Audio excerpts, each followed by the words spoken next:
Si votre véhicule est équipé d'un chargeur différent de celui illustré, consultez votre manuel du conducteur pour obtenir de plus amples renseignements.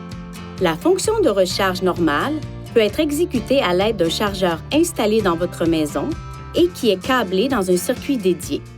Dans un équipement de recharge pour véhicules électriques, EVSE le cas échéant, ou au moyen d'un câble d'alimentation conforme à la norme SAE J1772 pour brancher le véhicule sur un circuit de 220 à 240 volts courant alternatif dédié. En fonction de l'équipement de votre véhicule, le temps de recharge peut varier. Pour commencer la recharge normale, assurez-vous que le véhicule est à la position de stationnement. Serrez le frein de stationnement et placez le contacteur d'allumage à la position arrêt. Ouvrez le couvercle et le capuchon du port de charge. Sélectionnez l'adaptateur de fiche approprié et connectez-le au boîtier de commande. Assurez-vous de tourner l'adaptateur dans le sens des aiguilles d'une montre pour l'enclencher à la position fermée. Branchez le connecteur de recharge sur le port de recharge de votre véhicule. Une fois qu'il est branché correctement, un bip retentit une fois.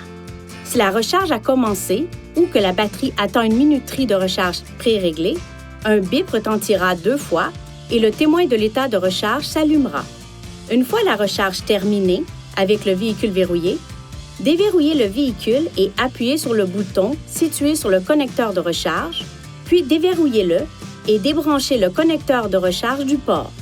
Fermez le capuchon, puis refermez le couvercle du port de recharge. Pour retirer la fiche du boîtier de commande, tournez-la dans le sens inverse des aiguilles d'une montre, puis tirez. Assurez-vous de bien ranger le connecteur de recharge lorsqu'il n'est pas utilisé. La recharge normale peut être utilisée avec la recharge immédiate, la recharge à distance et les fonctions de minuterie de recharge. Veuillez consulter le manuel du conducteur pour obtenir des renseignements importants concernant la sécurité et les limites du système et pour en savoir davantage au sujet de son utilisation et de ses caractéristiques.